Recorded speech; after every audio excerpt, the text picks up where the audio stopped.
All right, let's talk Bo Nix and the Broncos offense. I'm going to preview in this video how I think they could attack this Bills defense and what I actually think might be a closer game than some people realize. I know that there is the kind of David versus Goliath idea heading into this. The Bills, obviously, many people think could win the Super Bowl. They're the one team to beat the Chiefs starters this season. Weirdly, both of these two teams are the only teams that have beaten the Chiefs this year, although the Broncos beat their backups, of course. But still, it's kind of interesting there. So in this video, we're going to get into some numbers, and then we'll watch some film, previewing how I think this playoff game could go from that perspective, from the Broncos offense against the Bills defense. I'm going to make another video coming out either tomorrow or the next day, talking about the other side of the ball. In that video, I will give my final score prediction. In this one, I still will give my prediction on how I think it could go on this side of the ball at the end of the video. So yeah, enough preamble. Let's just get into the video.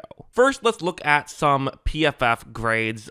This is just a way to kind of familiarize ourselves with the team. Although I will say PFF hates the Bills. I don't know what it is, but the Bills on the other side of the ball is even worse. But they have some real hot takes about the Buffalo Bills. They have not been impressed with the Bills coverage unit. This is the 31st ranked coverage unit going up against the 22nd ranked receiving unit. Bo Nix has been right around average at 18th best, which for a rookie, that's pretty impressive, right? But it's still solid even just for a quarterback in general.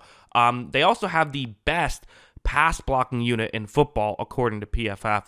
The Bills do rush the passer very well, but usually when you have a good pass rushing unit against a good pass blocking unit, it favors the offense. Usually the good offensive linemen are able to win in those situations. So it might be more of an advantage for Denver. And right off the bat, you could sit here and say, well, that's a bit of a concern, right? If the biggest benefit that the Bills have defensively is their pass rush, and Denver can neutralize that, could they move the ball down the field?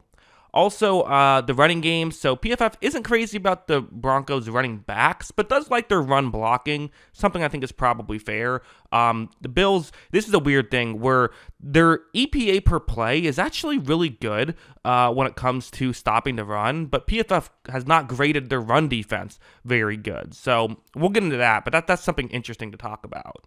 I want to just look at the blitz numbers because the Bills do not blitz hardly at all. They have the 5th lowest blitz rate in the NFL, as in they blitz the 5th least amount.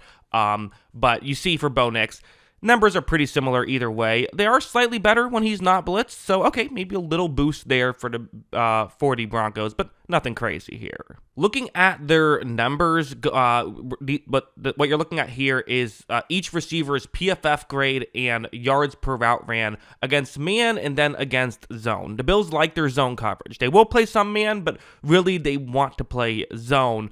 You see that the Broncos' number one guy is Courtland Sutton. He crushes man coverage. 2.9 yards per route ran, a passer rating, or excuse me, a PFF grade over 80.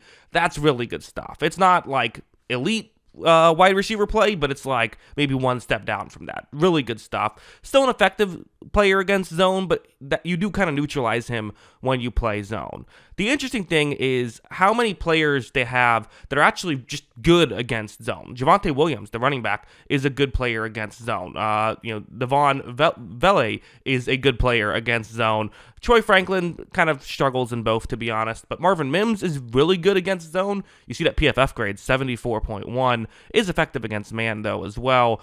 And even Lil Jordan Humphrey has shown some things against zone. But let's now get into the film and talk about how I expect this game to go. Because this is interesting, where this is one of two wildcard matchups where we haven't seen these teams play each other this season. So this is relatively fresh.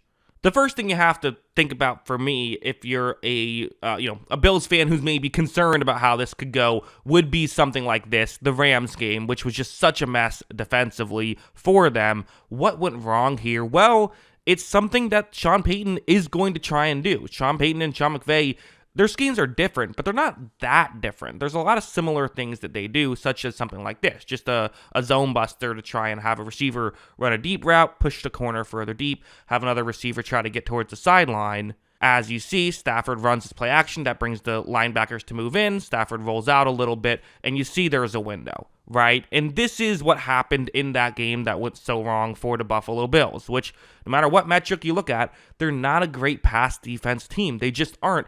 and that's with an effective pass rush that will be neutralized in this game. You see here, Stafford, of course, makes that throw. We expect Bo Nix and the Broncos to be able to scheme some of this stuff up. So that's, to me, that's the biggest concern, is do we just see a Sean Payton masterclass? He's scheming stuff up all game. Like, I wouldn't count against it. I really wouldn't.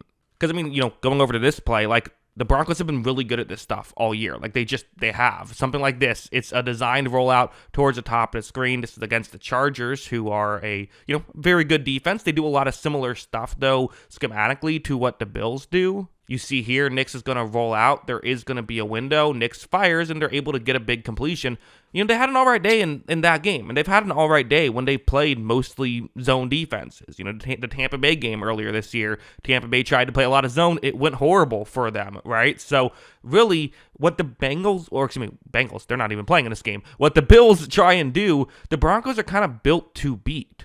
Although going over here, let's talk some running game. So this is what's interesting. So if you want to try and do what I'm talking about, scheme stuff up, run these zone busters, a huge part of what you want to do is play action, which means you're going to run the ball a lot. And what you want to do is stay out of obvious passing situations. So you need to have an effective running game for the Broncos to be able to move the ball in this game. The issue is, as I mentioned, while PFF isn't crazy about the play of some of the Bills' run defenders, at the end of the day, the numbers are numbers. They've stopped the run effectively in this game, even in this season. So could that happen again? Well, Denver, weirdly, actually has done a pretty good job at running the ball against good run defenses, including the Chargers, including Tampa Bay, as I mentioned earlier.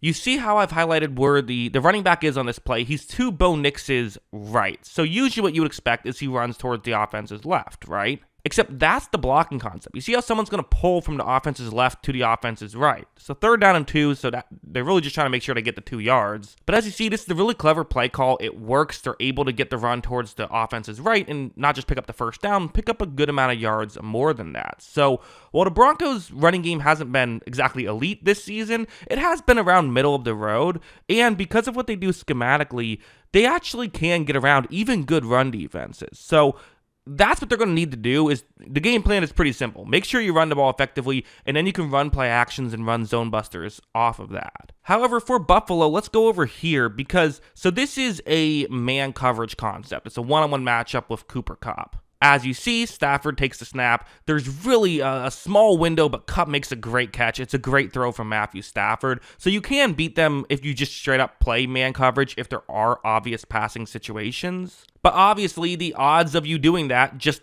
go down. They do. It is tough to win in those situations consistently, especially for the Denver Broncos, who, as we touched on, they don't have the best receivers. And for the Buffalo Bills, who maybe don't have the best coverage unit, their corners have been one of the strengths of their coverage unit. So they can man up in that situation. And I still think that's actually, I would say, a benefit for Buffalo. I wouldn't necessarily count them out there.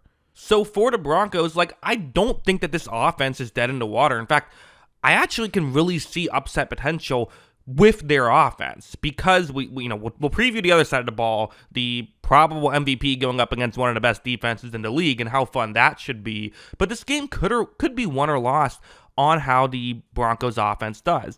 If they can run the ball effectively and then run play actions off of it, this could be a way where not only could you get some points, but you could get some long drives. Could you turn this into an 8-possession game, and then you have it's easier to pull off upsets if you can do it? I think there is a chance. I definitely still view them as the underdog, but I'm just saying, again, football is weird. We're in the regular season. We all, we'll look at a game and say, wow, 2 playoff teams, that should be fun. I think this team will win, but it could go either way because it's 2 playoff teams. And then we get into the playoffs and we're like, well, obviously the favorite is going to win. That's not how it always works.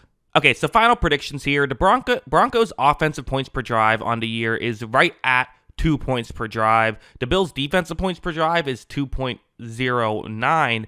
But I like this matchup for Denver, and I'm expecting this to be a pretty good offensive day. I'm going 2.4 points per drive. I do think that the offensive line will hold. I think they will have more time than the Bills' coverage unit is used to having, and I think it's going to suffer because of it. I think that they will be able to run the ball. I guess I don't know exactly how well they'll be able to run the ball. I think there's a chance they could run the ball well. I think they'll at least be able to do it well enough that it doesn't screw up their whole offense. If the Bills can shut down the run, it's over. Bills win, that's it.